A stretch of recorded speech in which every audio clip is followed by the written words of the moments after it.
Hey, stop.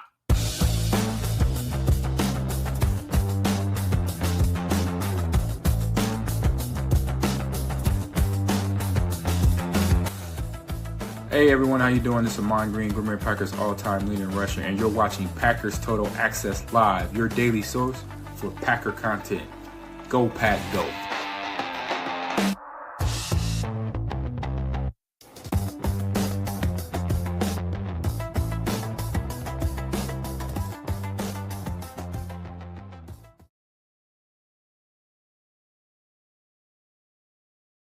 What's up, guys? Welcome into Packers Total Access. My name is Clayton. You can check us out on packernet.com. Find me on Twitter at Packers_access. Joined alongside Emilio in Tennessee. I'm also in Tennessee, down here in Redneckville, USA, but we're rabid Packer fans here to talk about the Green Bay Packers. We're going to break down Chalktalk, the game tape from the Packers-Cardinals matchup as the Packers get a huge win out there, obviously, in the desert. We're also going to talk at the top of the hour here a little bit about Aaron Rodgers. Obviously, that's the big storyline going into Pittsburgh. So we'll kind of hear from a couple Packer players, the coach, all that good stuff. We'll actually hear from Aaron Rodgers himself. And then we will dive into the injury report. I think we got good news today, Emilio. Obviously, Wyatt, we'll dive into what all that means. So before we get into all that, though, if you guys would do that YouTube stuff for us, hit like, hit subscribe. If this is your first time tuning into PTA, welcome. Thank you for making us a part of your evening. We're not experts. We're not insiders. We're not media members. We are fans just like you talking Packers on the daily. So if you're looking for that type of content, make sure you subscribe and click that bell icon so you're notified as we go live here in the future. I want to give a apology up front. You could probably still hear it in my voice. There have been random coughing fits that's happened today, and if it happens in the show, Emilio might be talking most of the time. So we'll do the best we can. Yeah, and we'll stay away from that dirtbag too, by the way. But anyway, Emilio, thanks for joining me, man. Appreciate you, buddy. How you doing? Love it, man. Glad we're here for another Chalk Talk episode. But we got the Steelers coming up this week. It's just another week. Good team that you got to face, right? Yeah, that's right. It's going to be a blast, man. I'm really excited about it. I know there's some fans that's got anxiety. Other fans, they're kind of like me too. That's looking forward to it. I think it's a good measuring stick for the Packers. You can't get caught up in the whole the Steelers just lost to the Bengals. I'm telling you, if you think for a second that this is not a good football team, you're kidding yourself, man. They've got some studs on defense. They got one of the greatest at quarterback. It's going to be a fun game to watch and another good test on the road. We finally got that monkey off our back in Arizona. And now we get to go to Pittsburgh and try to get a tough win as well. Yeah, so good test for both sides of the ball, I think, honestly. You're going to test your defense against the QB, and you're going to test your offense against a good D. And again, under the lights, high-pressure situation. You got all the cameras following you this week, all the questions. How well can you stay focused on a week like this where you got a lot going on? Be the same thing if you try to make a deep playoff run. What do you have? A whole week of media, right, Clay, before the big game. So all those little things may stack up later on in the year and be a factor. Sunday night football too, man. I think it's another good test for this young football team and the Packers to go out there in prime time. Everybody's going to be watching this game. Aaron Rodgers against the Green Bay Packers. And I think you'll get another, another piece of the puzzle here for the 2025 Packers on how they respond national television. It's kind of like the week one against Detroit. Everybody was watching that game. They responded well. So let's see if they do it again, obviously on the road in Pittsburgh. And, appreciate everybody in the chat. I see all the well wishes and all that stuff. You guys and gals are awesome. Let's waste no time and let's jump into it. We got 19 plays on Chalktalk, so we got to get through these first couple segments quick. So first things first, I want to give a shout-out to Brooke Pryor over on X. She posted this. Listen, the story of the week is going to be Aaron Rodgers against the Green Bay Packers. I love the fact that Matt LaFleur doesn't see it that way. I love that Aaron really doesn't see it that way either. And there's going to be some media sources that are going to try to make this into this big rivalry, and there's bitterness because we know division sells, whether it's in the mainstream media news or it's mainstream, go to ESPN, right? That's exactly what they do nowadays. It's just debate, argue, right? So they're going to try to create this narrative that Aaron Rodgers doesn't like the Packers don't like Aaron Rodgers. It couldn't be further from the truth. So I just sent a tweet out, posted this video by Brooke Pryor, said, nothing but respect for Aaron Rodgers. Can't wait for him to walk back out of the tunnel and have his number retired. Until then, it's go Pack go, baby. Sunday night's going to be epic. So here was 12 being asked about the Green Bay Packers. I don't have any animosity toward the organization. Obviously, I wish that, things have been better in our last year there, but I have a great relationship with a lot of people still in that organization, and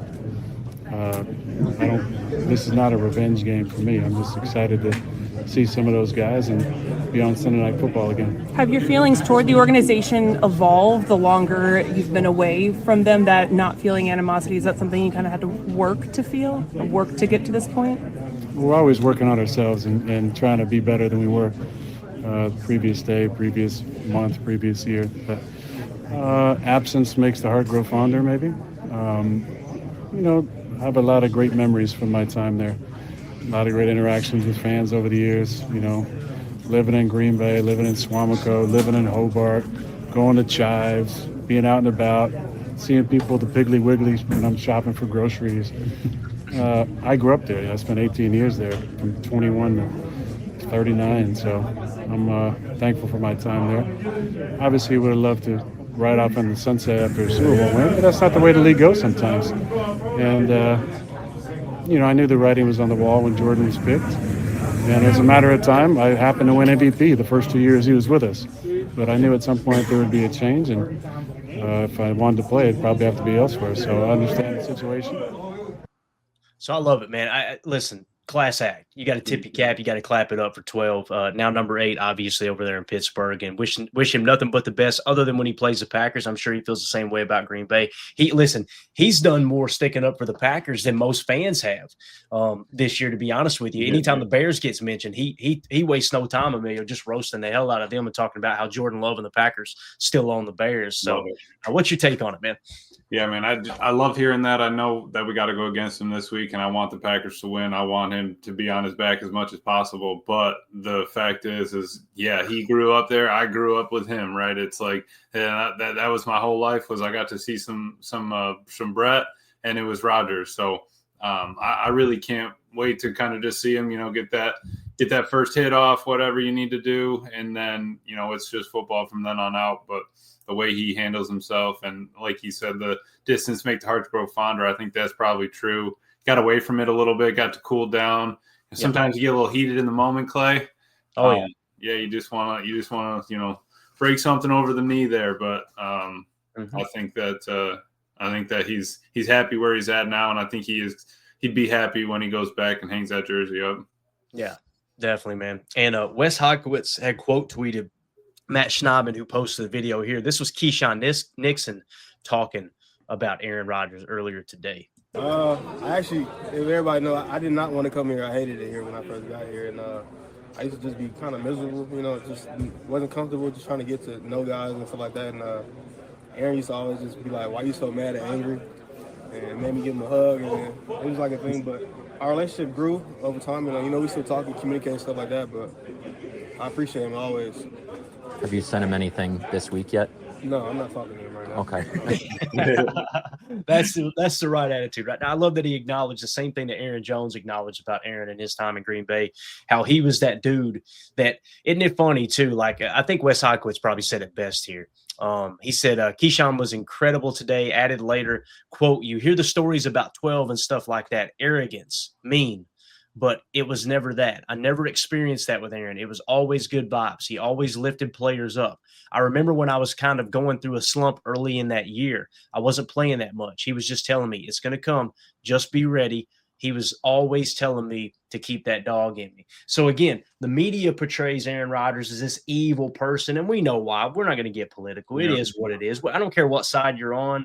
People should have the freedom to vote the way they want to vote, to whatever, have the say over their body. I don't want to go too deep into this. I know how people are. They're always looking for something to argue about with politics. Everybody's convinced themselves but that their favorite politician actually cares about them, and we know it's not true, but we put on this charade that they do.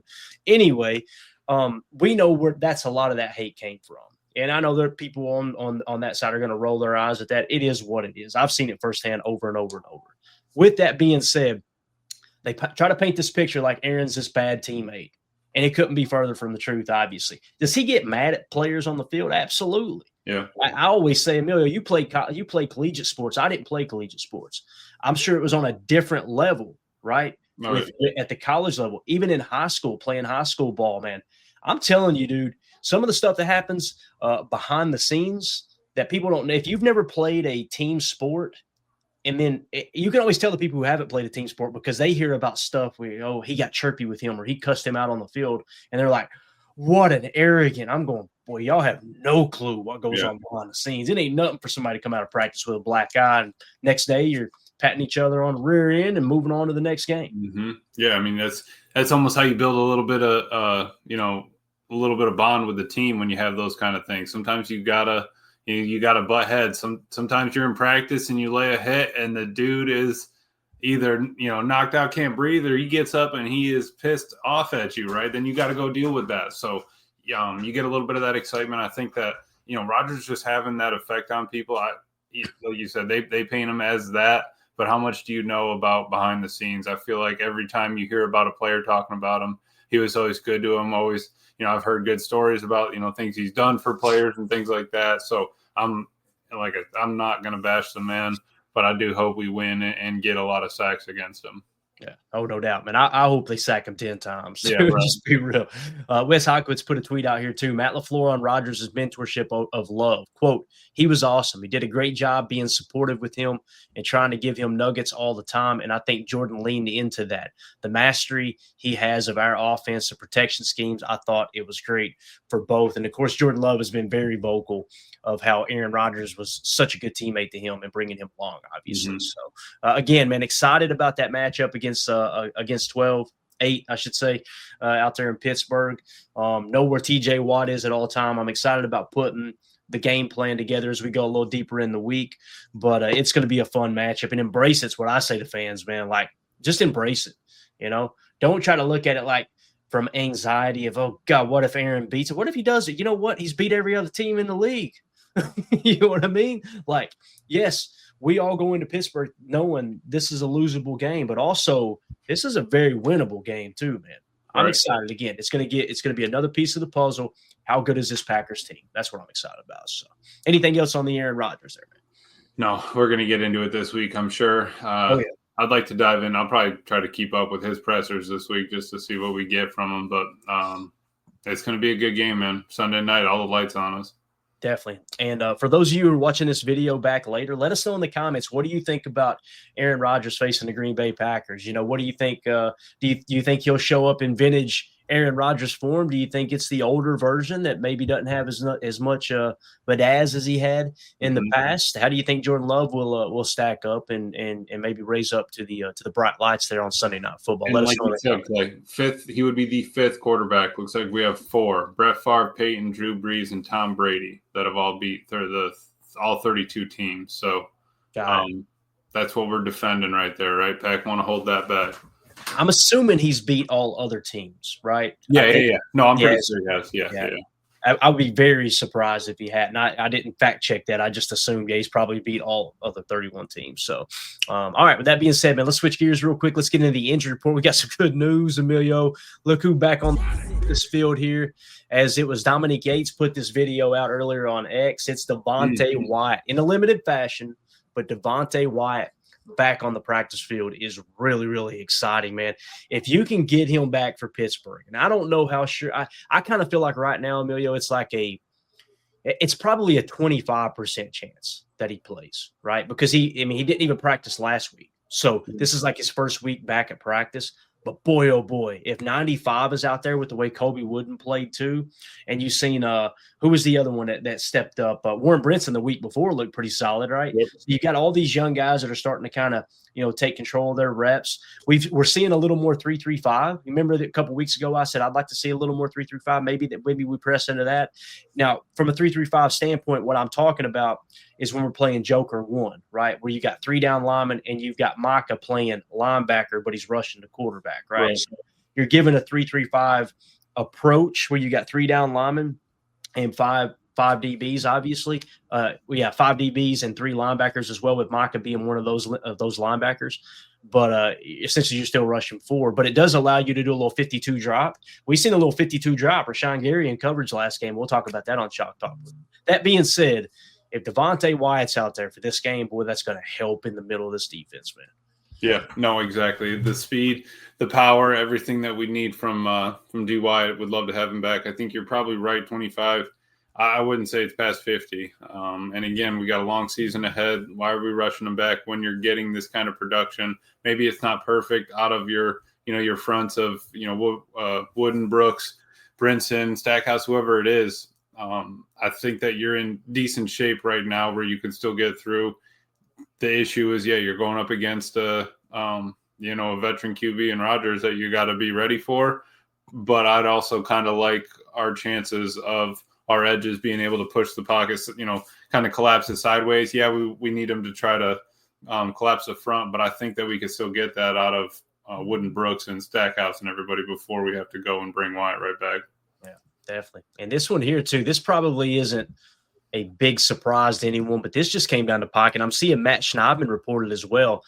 Football Forever is the tweet that I seen first here. Breaking news. Packers wide receiver Christian Watson with the knee expects to return for Sunday night's game versus the Steelers. Quote, my goal and plan is to play this week. It'll be Watson's first game action since suffering a torn ACL in the last season's regular season finale. And again, Matt Schneidman's reporting it. Rob Demovsky's reporting it that Christian said this. Now, it doesn't mean it's a slam dunk, but it sounds like he's really starting to put the pressure on the coaching staff and the training staff here, which does that matter? Ask Brandon McManus. It probably don't, because he wanted to kick too, and they were like, nope, your butt's sitting. But if you get Devontae Wyatt and Christian Watson back against Pittsburgh, he's going to be a little rusty, right? But like I said, I don't think he's going to have the speed he had before. You probably won't get that back until next year, right? Now, he'll be fast. Don't get me wrong. When you run a 4.340, you're probably still going to be able to run a 4.440 coming fresh off an ACL, right? Yeah. But I will say this, Emilio, the fact that he's been limited in the offseason on what he can do on that knee, I think his hands are going to be better. I bet he's been on that jugs machine, making that a strength while he's had downtime with the athletic stuff, if that makes sense. What do you think about Christian Watson returning if we get him back, boy? Yeah, like Jen Wright just said, hit that 22 mile per hour already. So there you go, man. Speed seems to still be there. Yeah, which is exciting. And honestly, for me personally, I felt like I got a little bit faster after I tore my ACL. Maybe it was because I lost, the double chin, Clay, when I was held up for the month or two there. But it's once you get past that hurdle, I think that he's got the mentals to be able to move past a lot faster than any sort of normal person. I think that he's already gotten through most of that. It's just getting on the field for the first time in the game. Yeah, and his hands, if they're even better, which we are, people bashed him for dropping that first pass, whatever. And then now here he is. We're excited for him to come back, have that sort of speed on the big frame. That's another thing that we're missing in this, in this offense. It's not like outside we don't have a Mike Evans right now. We don't have the big frame receiver and also the speed on top of it. That's going to be huge to have back. And don't force them, right? I'd take 10, 15 snaps and be fine with it. We don't need to go crazy, but I think he'd love to get a return game against Rodgers too, right? Oh yeah, no doubt about it, man. Jason Y in the chat says, I can't even rob my bike that fast. Michael Scott can run faster than that, though. Yes, he can. Yeah, God, that's hilarious, dude. There's so many good episodes. So many good episodes. Coach Lynn says, I just need 12 reps from him Sunday night. I think that's a good number. I think it's a real good number. Yeah. I said 10, Coach, right? Give me 10 reps and just kind of get him back in the swing of things. I'm telling you this, if he plays less than 20 and he takes the top off of defense for a touchdown, I'm going to lose my damn mind, dude. I will go crazy. How many blocking reps, Clay? See, that's the tough one, right? Like, I don't know how I feel about him out there blocking. Are you gonna shuffle him inside like we do on the stack wing? Are we willing to do that? Head shake. Give me. I want him out there in 11 personnel. Put him in speed Z. Kick Golden to the F like he has been playing here lately, and just let him stretch him legs out on a 9 route a couple of times. Maybe a deep comeback, but don't put him inside the tackles. Hell no. That's crazy. I think he'll get a couple reps blocking, maybe just a corner, but I don't think Matt's afraid to bring him back inside once Christian's full healthy, ready to go. Bring him back inside on the wing, because some of those that they scheme up with the Rams, where you shuffle him inside, he's blocking, you set it up a couple times, 2-3 times, shuffle him down. Oh, here comes that 23 dive again. Slip him right through on a back wheel, and he's gone. Yeah, no doubt. And don't forget Rams OC, Mike LaFleur. Oh, yeah. There you go, right? There you go. All right, Boz with the super chat. Thank you so much, Bases. Welcome back, number 9. I feel the need for speed. Yes, sir. Yes, sir. It's going to be exciting, man. It's going to be real exciting. So, all right, let's hit the injury report here real quick, the full injury report, and then we'll move on to Chalk Talk. Appreciate y'all patiently waiting for us here. So Matt Schneiden tweeted it out. Here we go. All limited. I'm just going to say limited first, okay? Aaron Banks, Anthony Belton, Nate Hobbs, Josh Jacobs, Xavier McKinney, Zach Tom, and Christian Watson, along with Evan Williams and Devontae Wyatt. Now, did not participate is Brandon McManus with the right quadricep. Obviously, he's going to kick tomorrow or Friday. Tomorrow. Yeah, he said he's not kicking today. He'll kick tomorrow. That's the plan, at least.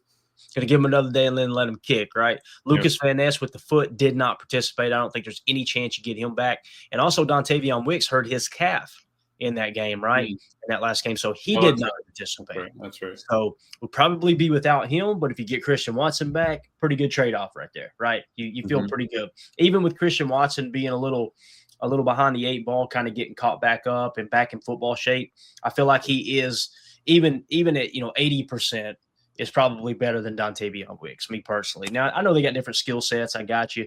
But I'm not so much worried about Dontavion Wicks, especially if Christian Watson's back. The big thing here, I think, is obviously Devontae Wyatt. Is he going to play or not, right? Christian Watson, I think he will play. I really do feel like that. And the others, in terms of the limited, I mean, I think everybody else is pretty much good to go, don't you? I think they'll all play. My only worry on limited is it would be Evan, X, and Nate Hobbs. I mean, I know it's probably just a little, bumps and bruises. But if Nate's knee is really starting to bug him still, and he came back from the knee, right? Was it, or was it an ankle? The first one, I could have swore it was a knee. So I'm just wondering if it's the same knee and if it's still acting up for him. Maybe it's CV time. You get reps there, cool. But again, it's just something of a depth issue that once you go past CV, where are we going to go? Right. All right, moving on to Pittsburgh. They look pretty healthy. Every team looks healthy compared to our injury report. You guys know the Packers will always, kind of overcompensate there for sure. So Calvin Austin, the third wide receiver, full participation. Zach Frazier, center, limited participation. That's kind of a big deal, right? If that's their starting center, I imagine it is. Malik Harrison, linebacker with the knee, was full participation. Cam Hayward, veteran rest. He's good to go. He's a pro's pro. He'll play. Will Howard, obviously backup quarterback, right hand, full participation. He's good. And TJ Watt with veteran rest. So they seem to be pretty healthy. Now, I'm not real familiar with their IR. We'll try to get that information to you guys when we put the game plan together. But it seems like they're pretty healthy there. Is there anything else you want to hit on the injury report, either for the Packers or the Steelers here, Emilio? Nope. No, the center, Zach Frazier, would be the only worry there. If not, I think that we're going to have a battle. It's going to be a good matchup. All right. Good deal, man. Let's jump into it, dude. It's Chalk Talk time. I'm excited about this. This was a fun one. It's one of those games that, for whatever reason, there were some portions of the fan base didn't seem to be happy with it. I come away it's one of those, there's way more positives than negatives, but there's still plenty of negatives that you can kind of build upon, and we're going to talk about a couple of negative plays on here too, not to harp on it, not to be overly negative, but just to try to understand, okay, here's what happened on these explosive plays that we gave up type thing, right? So, again, just a quick recap. Week 7, Packers defeat the Arizona Cardinals 27-23. All right.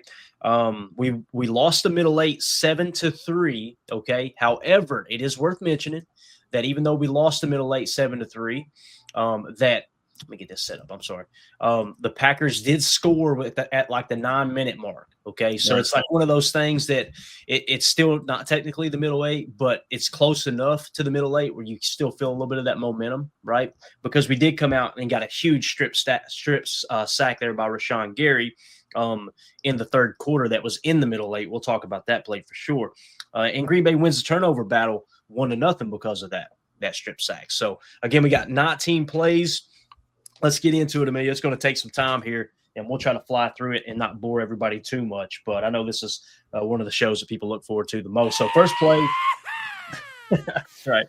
First play, first quarter, 8:19 left, 0-0, third and goal from the 8-yard line, right? Green Bay's 8. And this is the Micah Parsons sack that forces the Arizona field goal. Okay, so obviously this is a huge play that prevents a touchdown, prevents them from getting in the end zone. And let's just dive into. And again, you guys call out the mistakes. All right, I've been on the tussle. We need it up, Clay. Oh, my bad. I've been on the as you can tell. I've been on the tussle. You've been tussing. Don't worry. I know. You've been doing a little tussing. I do a little tussing. So I've been on the tussing. So just know there may be some errors. If there are, call them out. Emilio, you make sure you call them out. Chat, make sure you call them out as well. All right. So let's dive into it. First play, we're in a nickel 4-2-5. We're going to run a torch. Okay. If you guys wonder what a torch is, it's a torch TT stunt. These guys are going to work off each other and cross each other's face. Okay. So they're just looking to do a twist in the middle, and the edge rushers are just rushing straight off the edge. You got Rashawn Gary and Micah Parsons in there. To me, the coverage looked like cover 4 match. Emilio, they did some weird stuff in this game, man. It's like when they get inside the 10, don't get me wrong, it seems like they play red 2 or like a cover 4 match.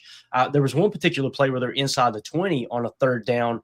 It might have even been a fourth down. I think it was a third down where we played 2-man under is what I thought. So I'm like, that's kind of odd that we ran 2-man under in that situation. But nonetheless, just a 4-man rush here. Let's roll the tape. Watch Micah at the bottom, guys, right down here. He's just going to win right off the line, right? Working inside, a little dip, rip, getting the sack. Now, it's easy to go, great job, Micah, right? Watch the middle of this play, okay? Watch the defensive tackles here. And look who forces him to step up, all right? Look at Brinson right there, okay? So Brinson's literally waiting on him to step up in the pocket, and that's the reason that Micah's able to wrap back around and grab. If they don't run that torch stunt there, Emilio, what ends up happening is I think if it's just a straight rush, and let's say these guys are just kind of going up the field, right? He's coming right out this gap right here, running right past Micah, and it's going to be a big game. But instead, you got that almost like a touch spot. You see it? You see how Brinson was kind of laying back? So it's easy to look at the stat column and say, great play, Micah, and it was. But watch Brinson play gap sound right there, right? That's really what made it happen, in my opinion. So, Brenton and Carl being unselfish because they started out in that wide offset look. So you're already over they were almost head up on the guards or over their outside shoulders. So you're basically baiting them to play Micah the one-on-one there. So you set your tackles way outside. All right, we're curling in. Guard's going to carry you. And Carl Brooks says, I'm just going to crash the center out. And Brinson thinks real quick, all right, let me get to an open lane. Because wherever there's green grass, that's where the quarterback's going to want to go to, right? You can't go through his offensive lineman. So let's find some space. You get scared, then he tried to go back, and it was over. Yeah. Great play by Micah, though. Excellent play by Micah, man. He's so damn good. So good. So I think he's in the lead now in terms of odds for Defensive Player of the Year now in the NFC. So, and Wes, I'm pretty sure, was saying that he's on pace to break 100 pressures for the season. I think Rashawn had like 49 last year, and Mike is almost already at 40 or almost over 40. So it's like we are seeing some crazy numbers out of him. Yeah. All right, next play. Second quarter, 13:38 left. Arizona's leading 3-0. It's a 3rd and 10 play. Green Bay's 42-yard line. This is the Keyshawn Nixon pass breakup. Again, on a 3rd and 10 play, this is a huge play. We come out in that nickel 3-3-5 I was talking about, Emilio. So you got 3 down linemen, 3 linebackers, but we're playing Joker 1. What we mean by Joker 1, Micah Parsons is playing, he's number 1. So we're always, when you hear us say Joker and a number, the jersey number is the Joker. And what that means is they'll stand up in the A gap and they're really rushing the passer, but they're doing it kind of standing up, right? So we're running nickel 3-3-5, Joker 1, cover 2 invert. Here's another thing I noticed in this game, Emilio. It was really interesting. Cover 2 is cover 2 invert is cover 2 zone, right? Yep. So typically with invert, the way this works is the safeties will buzz down and the corners will cover deep half, right? That's an invert. So they're running like a half invert. So what I mean by that is I think it's this safety buzzes down, this safety goes deep half, and this corner goes deep half. So it's like half invert, right? And now some could say, okay, well, if it's match on this side, it could be cover 6 match. I can see that. But to me, it looked more like cover 2 invert. It honestly did. So what's cool about this is, if I'm reading it correctly, Keyshawn is supposed to cover deep, but he knows there's no other threat over here. There's just this nasty split, right? So as long as Marvin Harrison Jr. doesn't break deep, he can drive on this pass. Now, you bite on a double move, you're going to get scorched because your help is going to be creeping into the box on a spur look, right? So, again, roll the tape and watch Harrison. Now look at Key, just dive on it, right? I mean, he just bang knocks it out. Now it was ruled a fumble. It was overturned. I think that it was incomplete if I remember correctly. But again, Keyshawn just breaking on this ball is just a really, really nice defensive play. This is the stuff that Keyshawn's doing really well right now. Watch him. Drift. You can tell he's ready to cover deep. You've seen X kind of drifting toward the middle of the field. I'm trying to get it just right here. I apologize. So look, see how X is kind of hanging out in the middle of the field? It's almost like he's playing like a Tampa 2 look or something, Yeah. No, absolutely. But he had faith in X that if there was a trips coming across, that okay, because he still has deep responsibilities. If a trips is coming across like on a slot cross, he's got faith X is going to carry him and pick him up, especially if you're going to try to jump that route. Mm-hmm. And also knowing that, hey, that pressure is getting there. Look at Rashawn's already there. Oh, so it would have been over anyway. You wouldn't have had time to go deep over the top. Once you saw that foot go in the ground, your back foot goes in the ground and you're breaking on the ball. Yeah, so that was Rashawn just blasting right by the left tackle. Look at that dude. He said, "Oh no." And again, you've got room to make this throw, right? It's there. Yeah. Now, will he get 10 yards? That's to be determined. But again, if you just seen this screenshot, the ball's out. You'd be hard pressed to tell me that this guy broke the pass up 6 yards away. No, I'd be thinking it's Cooper coming in to lay the boom. Yeah. So it's just unbelievable. And Keyshawn laid the boom on Cooper, which is hilarious. Right? I mean, it's not hilarious. I was a little scared. I ain't gonna lie, but again, watch him drive on the ball. There's Gary coming in. Michael wants to guard over. I mean, look at that O-line. Just watch the O-line. That sequence, man. They're just like, please, somebody. The center's like, what do we do, dude? What are we doing? Yeah, no doubt. And it's just, again, everybody focused on Micah and they forget about Gary, right? Yep. Which is cool. Really, really cool. So get a pressure from Gary. Obviously, it was really manufactured by Micah. So again, I live in 335, Clay. I had 6 picks earlier against a user. Come on now. Oh, my man. Spamming the 335. I like the 335 too. Pretty good against the run in college football. It is. Yeah.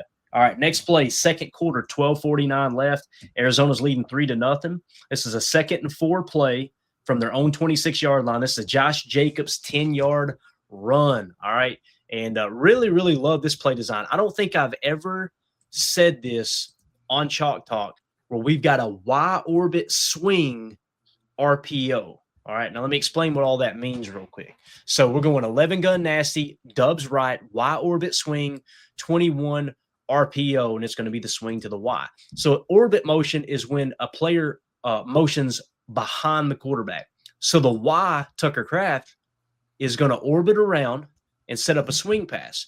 These guys are going out to block. This guy, think Matthew Golden, going out to block. Everybody else is run blocking, right? Everybody's run blocking. So 21 is going to be an A-gap left run design here, okay? So we're going 21 RPO. So what RPO means is run pass option, for those of you who don't know. So what Jordan's going to do is he's going to have to decide, do I want to run the ball, right, hand the ball off to the running back, or do I want to throw it to the swing? It's a run pass option, okay? And it's just a really cool play design. Check it out, Emilio. Look, have you ever seen them do this? Because I haven't. No. The wide right. I mean, he's basically 2-point stance right next to the tackle. That's like a wing. That's like a wing T play right there, right? Where you're bringing the wing in motion. That's normally a wide receiver or running back, though. Absolutely. So, and listen, Jordan probably could have thrown it out to Tucker Kraft. I was just going to say, I like the hat count. I do like the hat count right now. Yeah. So, and again, what we're talking about here, guys, is like, look at this. You've got 1-on-1 and nobody accounting for the Y other than this backer who's going to drive on it. But I love that probably what Jordan read is this backer right here, right? Yeah. He sees him going towards Tucker. Let's just hand the rock off and let our boy Josh Jacobs do his thing. Hell of a run, running through arm tackles, right? 10-yard gain. Love to see that picked up on a 2nd and 4. And again, you can play that conservative, Emilio, when it's a 2nd and 4. Mm-hmm. If it's a 2nd and 8, you might try to throw the pass because you're a little bit behind schedule, right? So, again, here's the box cam. Look at it. Love what they did here. And look at our boy. Look at Aaron Banks. Mm-hmm. Digging him out, right? Driving him out of there. Look at Rasheed getting out here to the next level. Josh Jacobs says, don't worry about this cat. I'll take care of him. I'm just going to run right through that. Get out of here, boy. Right? And the Buddha was the one that was going to break on Tucker. And then you also see number 2. That was the linebacker that was supposed to be on Josh the whole time. Mm-hmm. And Josh just makes him miss. Yep. And I love Jordan selling that pump. See him selling it right there, just trying to hold him as long as he can. Yep. So you put that edge in a pickle, you take him right out of the play, and you got to have him make a decision at the same time. Absolutely. All right, so that 10-yard run is an explosive play. You guys know when you hit an explosive, it triples your chances of scoring on that drive. So that would lead to a Green Bay field goal. Now it's 3-3. You had a Parsons sack. I want to mention one of his sacks happened after that play, but it was the hip drop tackle. So we got a penalty for it. So I thought, there ain't no sense in showing it. Right? There should have been 4, right? Right. And then another play that didn't make the cut that I wanted to mention because I didn't want y'all to think I'm letting Hobbs off the hook here, but Brissett, 23 yards to Harrison on Hobbs. That led to Arizona's field goal, which put them up 6-3. Okay, so now we're at 6-3. Second quarter, 2:06 left. Arizona's leading 6-3. This is a 2nd and 15 play from their own 24-yard line. And look who rises to the occasion, Emilio. Again, this is Quay Walker having one of his best games. It's going to be a Quay Walker sack. So, again, what is the play called? Nickel 4-2-5. We're going coffee house. It's a little late, but you'll see Quay creep up here. Coffee house is what some people hear double barrel, double A gap mug. It's when you get the 2 stack backers in the A gap and you're showing a 6-man front. And typically you'll drop somebody out, right? So nickel 4-2-5 coffee house, cover 2 invert again. Okay. So again, at the bottom, going to be an invert look here. Just half, right? Cover 2 invert half, right? I'm pretty sure. Yeah, I'm pretty sure it is. And also keep this in mind. So it's going to be a wheel fire. Let's identify the wheel. There's the strong side. That makes Coop the mock, which means Quay is the wheel. So the wheel is going to fire on a blitz. And 52 drop, what does that mean? Rashawn Gary is going to take the place of Quay so Quay can blitz here. Rashawn Gary is actually going to drop into coverage. So again, nickel 4-2-5 coffee house, cover 2 invert, 52 drop, wheel fire. And again, this is Quay Walker is going to get picked up by the running back. The running back's going to bear hug him, hold him, no penalty. Surprise, surprise. Right. And Quay's like, you know what? I'm just going to tackle you and the quarterback. This is an unbelievable play by Quay. Watch him take the running back right into the quarterback, just drive, and tackle them both. Look at this madman right here, dude. That is awesome.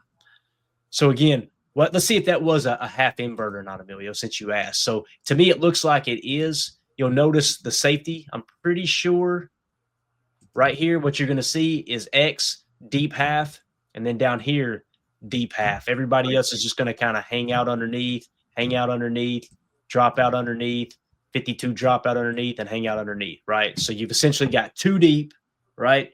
Cover 2 half invert. Does that make sense? Yep. No, definitely. Because Coop would probably have to carry the 3. So he's probably keeping an eye on McBride right there. He's got to carry him vertically. See how he's carrying him all the way up the field? So that's still the Tampa 2 look, but you're mugging at the line of scrimmage. You brought 4. So this is back to last year when we were at sim pressure. Bingo. You're bringing 4. What 4 are coming, right? That's exactly what you're trying to get past. Yeah, and as an offense, see, they've already set their protection. Now look at Quay creep up. Now you got your coffee house, right? So their protection's already set. Who are they going to block? So the tackle's got to be thinking of Gary. Yep. Guard's got to be thinking here. Center's got to be thinking here. This guard's going, well, crap. He's got all the leverage on me on the inside. Tackle here. There is no chip because you got all that space out here, right? That's one bad thing about flexing that tight end. There's a wide 9 out there outside of McBride, right? There's somebody standing out there. Yep. So, yeah, that's correct. Yeah, so you got a double wide 9. So, again – Mike is out there on the right. Yeah, and if that's the blocking scheme and 52 drops out, let's see what the left tackle does. Maybe he doesn't take the bait. Maybe you don't take the cheese here. Let's see. Oh, see, hit. Yeah, all right, he handled it pretty good. But look, by doing that, 63 is just my. Look, both of them. What the hell are they doing? There's nobody within 3 yards of each of them, and they're just like, this could be bad. And what's great is look at Quay. This is the perfect angle. Look how he's being held by the shoulder pads, right? And watch him just drive. No, it ain't happening, buddy. You're going down. Micah got there too. Love it, man. Again, watch the rush one more time. And look at Carl eating that double team. You love to see that, right? That's what that one tech does. That's what Kenny did last year all year for us, right? Yep. And then you see Brinson getting out wide and taking that tackle right back into the pocket too. That's a pretty good rep by Brinson. Look at that. That's good athleticism, man. Yeah, he held the guard for a sec, got outside to the tackle, engaged him, didn't let anybody, you work 2 people at once. You let Quay go one-on-one with the back. I like that 95% of the time. Essentially what you get is your 2 defensive tackles are occupying double teams, which means one-on-one, right? There you go. I'm with you, man. The simulated pressure is nice. And good call on that Tampa 2. That was a Tampa 2 look. I missed that. So he was definitely carrying the 3 down the seam. So, all right. So there you go. There's a Quay Walker sack. Now, listen, some people look at that and go, Quay didn't do nothing special. He just ran straight up the field and beat a running back. Okay, I got you. Keep being negative. I thought it was a hell of a play. I thought it was good athleticism. So I had some people saying that to me online. But, all right, second quarter, 2 minutes left. Arizona's leading 6-3. This is 3rd and 23 from their own 16-yard line. This is going to be a boo-boo, okay? This is a negative play, but I want to break it down and see what went wrong. So, again, this is Brissett to Zay Jones for 43 yards. We are in a nickel 4-2-5. This is not Coffee House. I did not put the play on here, so we're going to fly blind here. This is the same. I just left the text nickel up. 4-2-5. Yeah. All right, so we're definitely in the nickel 4-2-5, right? There's Quay and our boy Coop. So let's see what happens here. I want to say, let's see if we can pick out what this play is. All right, so you see the safety drifting, right? So it's at least a half. The other safety's off screen right now, so it probably is a cover 2 look, right? That's what it's looking like. So you see Keyshawn's flat-footed. Quay is already backpedaling. Yep. So, yeah, he's probably taking the seam in the Tampa look, right? That's what it looks like. So Key's playing underneath where he's supposed to be. This looks like a Tampa 2 look. That is a deep Tampa 2. I mean, because they're what's 3rd and 23, right? So you're basically where Key and Hobbs are hard flats, but they're hard flats right now at the beginning of the 10-yard of the first down sticks. There's still 10 more yards behind them. And what Brissett's reading here is, do I hit the seam and hit the base, or do I go for the bunker, the hole shot, right? Well, as soon as he reads this safety closer to the hash than the sideline, he knows we're going to go right over top of Key. It's easy to look at that and go, what's Keyshawn doing? Keyshawn was running his assignment. Yeah. Right? Keyshawn played it perfect. Listen, sometimes the other team just makes a good play. And look how close he was to making that play, right? Yeah. He being Evan Williams. And that's what Matt was talking about. Sometimes when you're calling plays and rolling the dice, sometimes they just call a play that beats your play call, right? And Keyshawn was looking at the underneath routes. At some point they had you had 2 flare outs that are nobody's within 15 yards. Yeah, you're going to want to go up and make a tackle. So I mean, I get that he can't follow that dude all the way back. That's not really a coverage, right? You could run it, but you just don't see it. And the other thing worth mentioning too, Brissett maybe doesn't try to thread that needle if Barron Sorrell isn't offsides. Yeah, they caught him offsides here, right? So it's almost like a free play. Okay, the flag hits the ground. Let's just chuck this thing up, right? Take a shot here.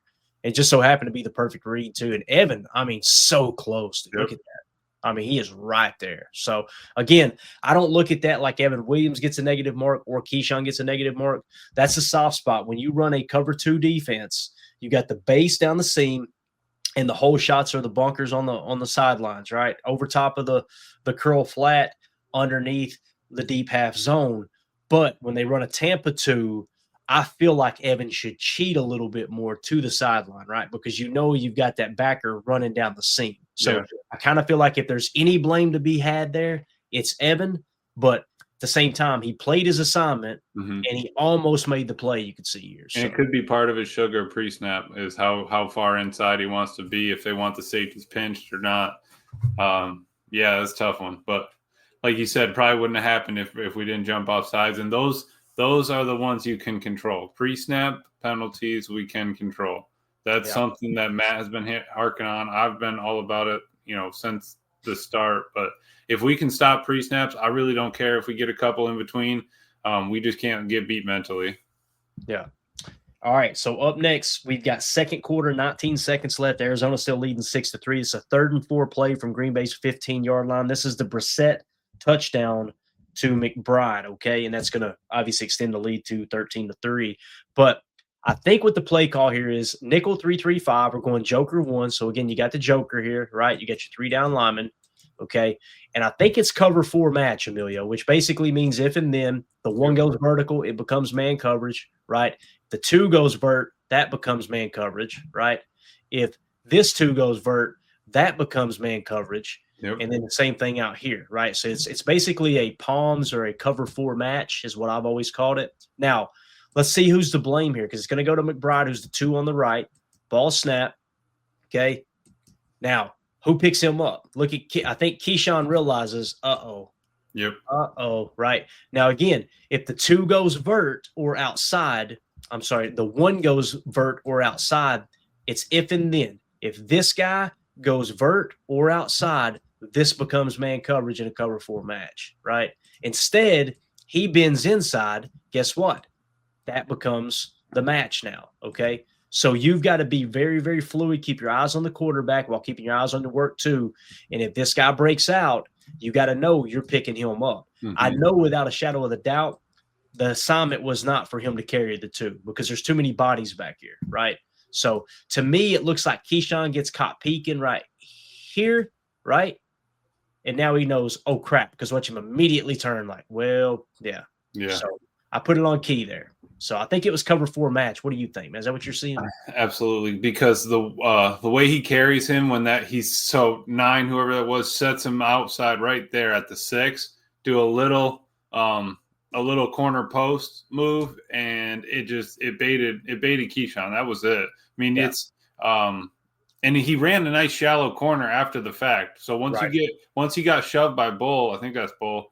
He just got flat, said, I'm open. Because he was looking at Keyshawn as well, and it's over. There's nothing else you can do. I think that, just a little bit of miscommunication, one that you're going to, Key wants to have back. But again, look at the top of the screen now at the same time. They got the same sort of thing going. He doesn't get shoved until he doesn't even get shoved. But that outside corner as well, Hobbs carried that inside route as well. So you that out was late, open late as well. Yeah. So yeah, it was one of those mirror plays for sure, right? Where you had a kind of a post, you had a double post, and then a double out corner, whatever you want to call it. And I think it was a choice route. Obviously, find the depth you need, right? And Hobbs played it much better than Key, right? Like you see Hobbs is kind of on it there, right? Yeah. He got all the way turned around. Yeah, exactly. But same thing happened. I think that was the one against Marvin that Hobbs had, where he got completely spun around and Marvin hit him on that deep out. And people were online going, "What's Cooper doing? Why ain't he back there?" Wasn't his assignment. He got vertical though. Mm-hmm. He's got Hobbs. All right, so there you go. So you're seeing Keyshawn kind of had a little bit of a rough day, right? Yeah, that's what we're seeing so far. So, and it was just a good play call against 4. I mean, yeah, it wasn't. You were technically in the right spot, but once you're matching, where's your depth pickup? When are you carrying and all that? Yeah, I love that they have Carl Brooks out here in a wide 9 too. Pretty cool, right? And you got Gary opposite side. You got Brinson playing the nose, and then of course you got the Joker 1 there with Micah. Let's see if the pass rush was effective here. Look at Gary dipping right there, getting held a little bit. He didn't rip. I guess you could call that a rip, but look at him getting held right there, man. Mm-hmm. I mean, he's all over it too. So again, the ball just came out quick. So it's definitely on Key there. Negative mark for Key. It is what it is. You can see everybody kind of looked at Key like, yeah, he knows. He knows. Yeah. So it is what it is. All right, let's move it along. Second quarter. I love this play, by the way, Emilio. This was absolutely awesome. Second quarter, 7 seconds left. All right. So you're still within the middle 8. They just scored 7 points, right? So they're leading the middle 8, 7-0. And Arizona's leading 13-3. 1st and 10 play from your own 35-yard line. It's like, there's no way you're going to get field goal range here, right? Like, this is going to be tough. Now, in the past, I've been critical because we've been aggressive in a situation like this. Mm-hmm. You turn the ball over, and they end up getting points again, right? And it's cost you the middle 8 before and the turnover differential. In this case, though, this is Love to Dobbs for 22 yards, and it's going to lead to the field goal to make it 13-6, which closed the gap on the middle 8, 7-3. Let's talk about the play call. 11 gun nasty, Dubs right, F cheat to Trey, switch crossers, F wheel, Y leak, T swing. All right. See if we can figure out what all that means. So 11 gun, Dubs right. Okay. So we're going Dubs right. Strong. When I say Dubs right, it means strong side right. That means the tight end's on the right side. Okay. Rather than saying strong right, they did a little shuffle there, trying to read is it man coverage, is it zone? They can out. All right, so they're going to the second play. Here comes the F in motion. So now they're motioning over to Trey, which is a 3-by-1 set, one of which is the tight end, right? So you got 1, 2, 3 targets, makes Dobbs the X. So now the play call, once they're set here on the cheat motion, is switch crossers, okay? So what's going to happen is you're going to have crossers play here where you're going to have underneath – Actually, it's going to be over the top a little bit more. I apologize. More like that, okay? And then they're going to switch off that side. The F is going to run a wheel route. So what Matthew Golden's going to do with a full head of steam is just going to run a wheel route down the sideline, okay? And then you're going to have the Y is going to chip. I think this is the one where he chips the hell out of this guy and then leaks out in the flat. This is where he hits him in the thigh. And then there's your crosser concept. And then, of course, you got the T swing, okay? So, again, the play call is 11 gun, nasty. Everybody's in the nasty splits, what that means. Dubs right, F cheat the tray, switch crossers, F wheel, Y leak, flat, and a T swing off the backside, right? So we're going to look for Romeo Dobbs here. Look at him. Again, they played a lot of man coverage. They play a lot of 3-deep looks, too. They're playing that 3-deep penny is what they call it. You guys remember last year going into the year, I try to find something before each year and go, okay, what's the new trend in the NFL? Pistol was big 2 years ago. And then last year I said, look for more 3-deep safety looks. It is just a prevent defense. If you go and look at the analytics, you go watch the tape, the All-22 on Arizona, they run a lot of 3-deep penny looks. Okay. So again, when you're in that 3-deep look though, that's like taking Mountain Dew from a baby right there. I mean, look at all that space right here, man. I mean, 3 deep man underneath. I mean, that is the go-to prevent right there. And you just didn't match up. You got turned inside. You got no help until over the top. So it's